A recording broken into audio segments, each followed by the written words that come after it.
Good morning, student.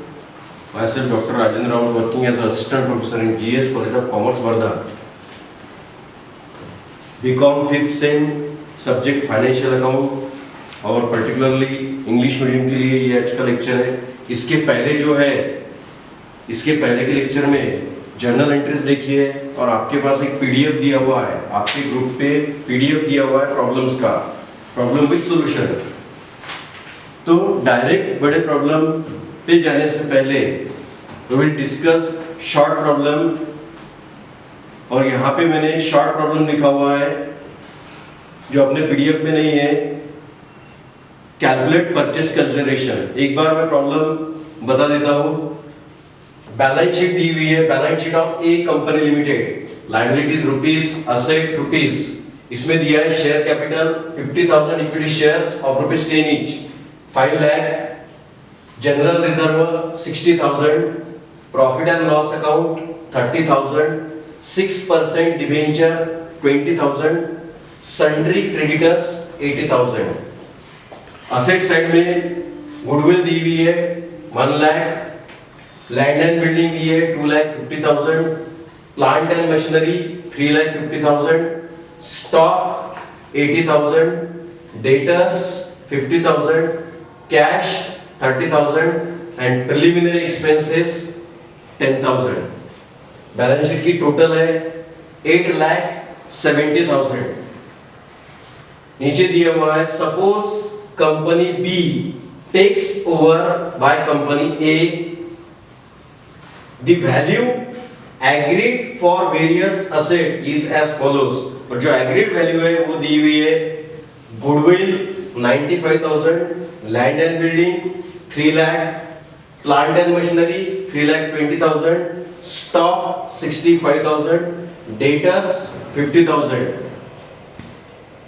नीचे दिया हुआ है B company does not take over cash. ये ध्यान में रखना है.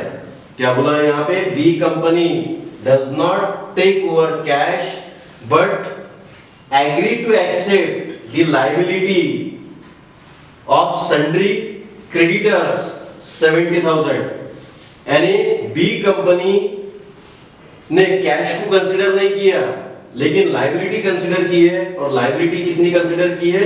Sundry creditors 70,000. और बोला है calculate purchase consideration. Purchase consideration calculate करना है. ये प्रॉब्लम है. इसमें सिर्फ और सिर्फ purchase consideration, shortly we will call it as PC, PC calculate करना है. इसके पहले भी मैंने डिस्कस किया है कि you have to identify the method कि कौन सी मेथड है. यहाँ पे कुछ भी नहीं दिया है कौन से मेथड थ्रू आपको परचेस कंसीडरेशन कैलकुलेट करना है.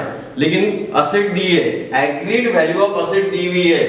इसका मतलब जो है आपको जो है पहली मेथड से कैलकुलेट करना है, नेट एसेट मेथड से इसको कैलकुलेट करना है. इसलिए सॉल्यूशन में देखते हैं. सॉल्यूशन में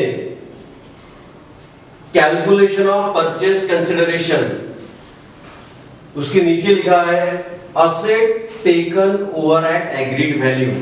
ये असेट दी हुई है लेकिन जब बी ने ए को टेक ओवर किया है तब कुछ कंडीशंस दी हुई है. और वो कंडीशन में भले ही असेट की वैल्यू कुछ रहेंगी लेकिन बी कंपनी ने टेक ओवर करते वक्त जो है जो एग्रीड वैल्यू उन्होंने रखी है वही एग्रीड वैल्यू असेट की लेना है. तो एग्रीड वैल्यू में देखो गुडविल दिया है 95,000. पहले अपन ने लिखा असेट टेकन ओवर, ये इंपॉर्टेंट है. एट एग्रीड वैल्यू गुडविल लिया है 95,000 इसलिए गुडविल लिखा 95,000. उसके बाद में लैंड एंड बिल्डिंग रखा है 3 लाख में, लैंड एंड बिल्डिंग 3 लाख. उसके बाद में प्लांट एंड मशीनरी 3,20,000. अब प्लांट एंड मशीनरी 3,20,000. अब इसकी एक्चुअल वैल्यू कुछ भी रहे, यहाँ प्लांट एंड मशीनरी कितना है 3,50,000 लेकिन एग्रीड वैल्यू कौन सी है? प्लांट एंड मशीनरी की एग्रीड वैल्यू है 3,20,000. स्टॉक, अब स्टॉक यहाँ 80,000 है लेकिन एग्रीड वैल्यू कौन सी है? 65,000. स्टॉक 65,000. डेटर्स, डेटर्स कितने हैं 50,000 रखे हैं, डेटर्स 50,000। अब ये एग्रीड वैल्यू ऑफ असेट्स लिखिए। इसके बाद एक्चुअल बैलेंस शीट में कैश है, लेकिन कैश के बारे में क्या बोला है, B company does not take over cash. B company cash नहीं रख रही है, बट और प्रिलिमिनरी एक्सपेंसेस कंसीडर नहीं करना है जब तक स्पेशली कुछ इंस्ट्रक्शन नहीं है।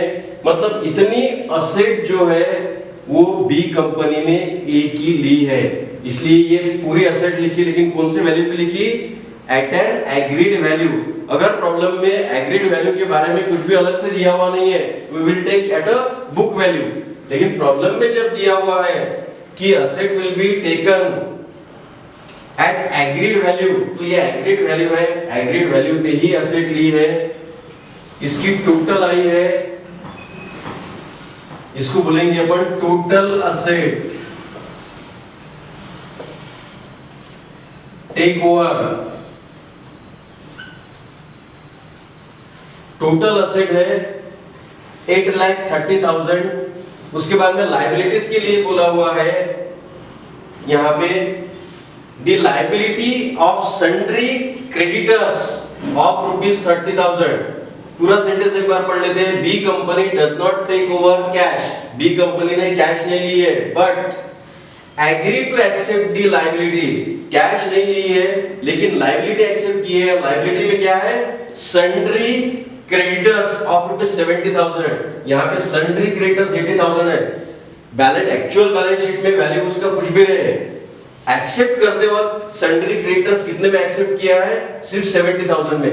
यानी जो अदर लायबिलिटीज है, अदर लायबिलिटीज में से सिर्फ सन्ड्री क्रेडिटर्स एक्सेप्ट किया है, और वो सन्ड्री क्रेडिटर्स भी कितने को एक्सेप्ट किया है, 70,000 में। इसलिए माइनस ये total asset taken over minus liabilities taken over, और लायबिलिटीज टेकन ओवर में सिर्फ और सिर्फ सन्ड्री क्रेडिटर्स लिए हैं, और वो भी 70,000 में। इसलिए माइनस 70,000 यहां बचे हैं। माइनस करने के बाद 7,60,000, जिसको बोलेंगे नेट असेट या फिर परचेस कंसिडरेशन। उसी को आप नेट असेट बोलिए और वही आपका परचेस कंसिडरेशन है। एक बार फिर से देख लो, इसमें बैलेंस शीट दी है ये कंपनी की, लायबिलिटीज है, असेट्स है, नीचे सेंटेंस दिया हुआ है, suppose company B take over company A.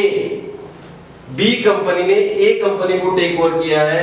The agreed value for the various asset, और टेक ओवर करते समय उसकी एग्रीड वैल्यू जो है वो इस प्रकार से ली है। यहां पे ध्यान में रखना है कि पर्टिकुलर असेट की एक्चुअल वैल्यू कुछ भी रहे, लेकिन जो एग्रीड वैल्यू है वही आपको लेना है। जब कैलकुलेट करेंगे सॉल्यूशन में, तो सबसे पहले जो है कैलकुलेशन ऑफ परचेस कंसिडरेशन, उसमें asset taken at agreed value, जो जो असेट टेक ओवर हुई है, ली है वो, लेकिन वो एग्रीड वैल्यू पे। अगर एग्रीड वैल्यू प्रॉब्लम में दी हुई नहीं है तो आप बुक वैल्यू जो एक्चुअल दी है उसको आप ले सकते हैं।